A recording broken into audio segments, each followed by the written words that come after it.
Friends, good morning. We are downtown. Deep breath. We have our huge appointment today for baby girl's heart. We just got here 5 minutes early, which is high five for us. We moved in a day ago. It's chaos. But I'm grateful to be here and get the care that we're gonna get and get some answers today. See you guys in a few minutes. Good morning. You are loved. Deep breath. Okay, ready? Deep breath. Inhale. Exhale. Friends. We're here. Friends, if I'm being completely honest, I never thought I would be here. In my wildest dreams. We've been trying to wrap our heads around it, but I think we've been consumed over the last few days of moving in. It feels like in our lives, we always have complications to the plan. And sometimes I'm like, I'm ready for it to stop. But I know that God uses our trials and our tests and gives us perseverance so that the next time that we have to climb a mountain, it's a little bit easier. I just really don't want to climb this mountain. Did we explain what's going on? Not really. Looks like today. Yeah. We'll let you guys know today, probably after the appointments, like everything that is going on. But baby girl has my heart. And I love that. And I hate that. And if I'm gonna play the glad game, she will also have our hearts. And she will have our tenacity and our spirit to fight, our will to live. And we're gonna train her to be an encourager to all of her friends that might have what she has or struggle in some way. She will use this just the way that we use our story, and she will use it to benefit others and to be an encouragement. So if there's any silver lining to this entire journey that we're about to go on, that we don't want to go on, that we're so sad that we're here,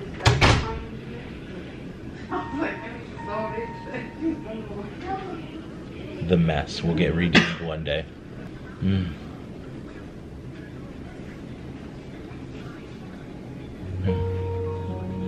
Never in my wildest dreams, guys.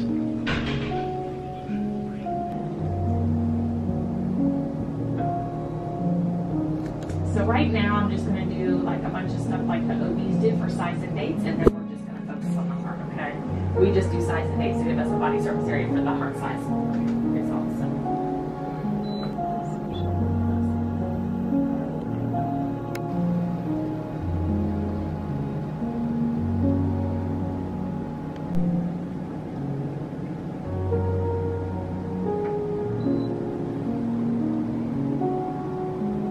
So y'all are not in the RV currently?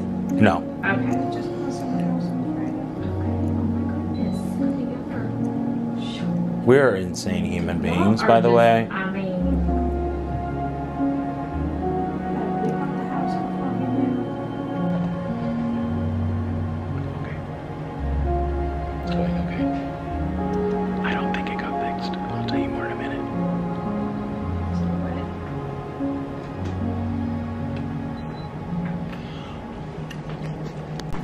With my shirt off.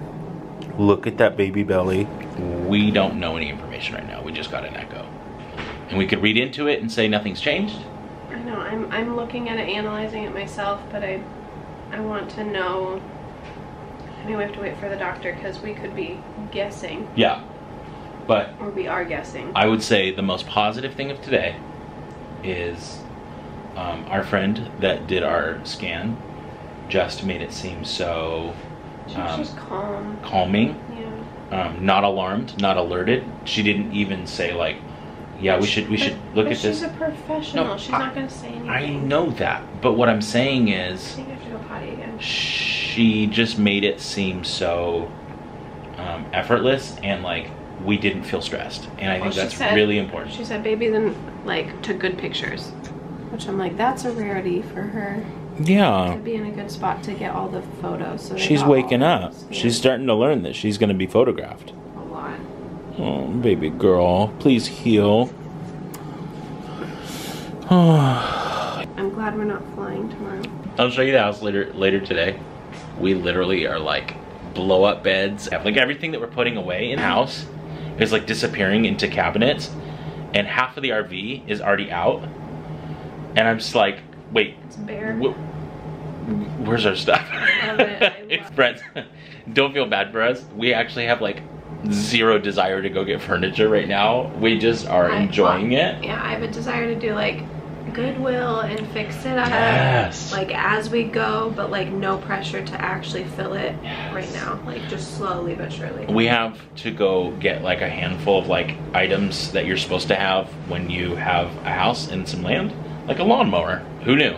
I lived in California, and all we lived and had in the city is concrete, so I didn't have to mow any lawn. This is, I mean, God's timing in this whole thing is so phenomenal that we would leave the RV, we would have the tornado, and then we'd be in a house right when we get the same results. I mean, we bought the like, house before we found out about her. We didn't know. I mean, like, honestly, like, we could be feeling stuck right now. We could be feeling like, oh my gosh, we're so far from family. We're so far from community, which is really hard. I was texting some Alex's friends last night, and they're devastated that Alex is not going to be there for having to cancel the baby shower. We serve a mighty God that heals, and sometimes he doesn't heal in the time that you want him to, but it's always different and it's always better than you would imagine.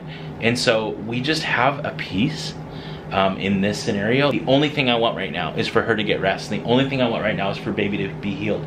But ultimately, I want Alex to get as chunky as possible and for this baby to get as chunky as possible so that when she comes out, she's healthy and she's got some fat to survive on. And she doesn't come in underweight. And she doesn't come early. So we're like, whatever it takes for Alex to rest and for this baby to be healthy, that's what we want. Hi, you guys. So the day at the cardiologist that you guys just saw was a very hard day. I think getting the news at first was really hard, and then getting that finite news at the cardiologist was, I wouldn't say as hard, but it was reality. There's just been so much reality setting in. And so we did get diagnosed officially that baby girl has, there's different names for it, AV canal, endocardial cushion defect, atrial ventricular septal defect, or AVSD. They're all the same thing, it's just different names. Today I just wanted to explain exactly what it is, just because I've had so many questions, and just kind of breaking it down. And I'm just going to explain a little bit more exactly what's going on, because I know all congenital heart defects are so different, and it's such a broad range. So take a deep breath. Deep breath. Talk from your heart. So the hard thing with talking from my heart is then I get emotional and I just want to say facts. So I do just want to explain it in factual version. Philip's reminding me to express it to you guys, but if I tell you facts, it's easier for me to say it versus what's actually going to be happening and everything that baby girl has to go through. Hi. Did you have a good nap? Okay. What I need you to do is go get a book and go lay on the couch, okay? Okay. Go pick out a book. On one side is a normal heart. So we have 4 chambers. The atrium are at the top, the ventricles are at the bottom, and then we've got all dividers in between. There's the septum going up and down, and then each side has valves to let blood go through. So with atrial ventricular septal defect, so she has both an ASD and a VSD. So the ASD is a hole opening on the top between the 2 atrium, and a VSD is an opening on the bottom between the ventricles. And I was going in just praying that maybe it wasn't as bad as we thought, but they did say that it was moderate to large for the VSD. So the biggest difference with this congenital heart defect is that there's valves on either side, going between the right side of the heart and the left side of the heart. And both sides have little valves that open, and everything works. The way that the center of the heart kind of branched out, it didn't make everything typical. So she has what we call a common valve, that instead of having a valve open on this side and this side, it's just these 2 on the side that open. if that makes sense. So they're gonna have to do some reconstruction. There's different levels of having a common valve, and right now I'm just praying that there's enough tissue and there's enough parts that it will be relatively easy to put up the patches for the top and the bottom of the heart and be able to reconstruct these valves. So that is her ASD, VSD, and common valve. So that is AV canal, endocardial cushion defect, atrial septal defect.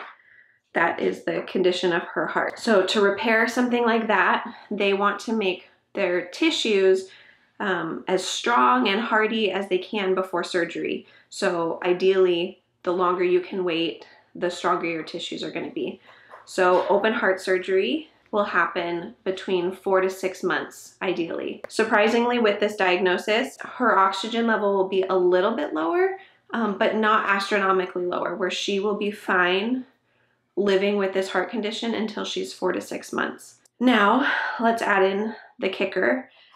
Just like her daddy, she also has something called a coarctation of the aorta, or a coarc for short. So there is a tube, a vessel, a big huge pipeline, if you will, that goes off of the heart, and this aorta pumps blood to our whole body. And this aorta is very, very large, and it's because it's going to have all this blood and all this pressure going out to the body. So a coarc is when the aorta pinches and it gets very narrow, and it makes it where you cannot supply the body sufficiently with the blood that you're supposed to. Surgery for that is right away. What's interesting is that for any baby, apparently, you can diagnose it in utero, yes, just like we have, but it's not absolute until the baby is born. So when babies are born, they have a ductus arteriosus that is patent, that is open. And this duct closes usually around within that first week. So the blood flow of babies' hearts change once they are born. When they are in utero, they are not really using their lungs and their heart in the same way, because we are supplying the oxygen and the nutrition that they need from the placenta. And so it's once they're born and that switch is made that all of a sudden their heart has to be functioning and working properly. So for my husband, his PDA closed like a normal baby at home. He was sent home as a normal baby, and he had the coarc. And his certain coarc was dependent on that duct staying open for his body to be able to function. So when it closed, he turned blue at home. And so he had a really rough start because he was in heart failure by the time they figured out what was going on with him.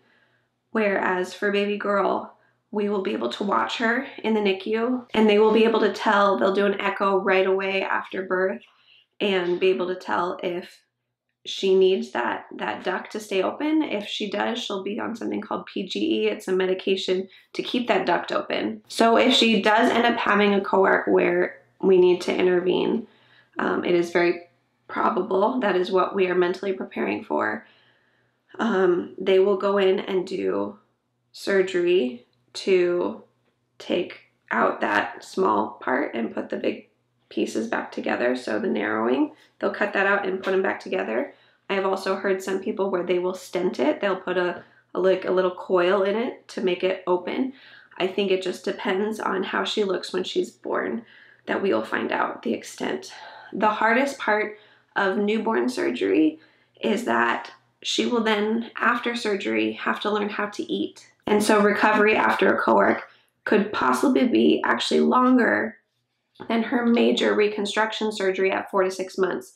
They said that surgery, she should be in the hospital for about a week. The coarc, the cardiologist said, just mentally prepare for about a month.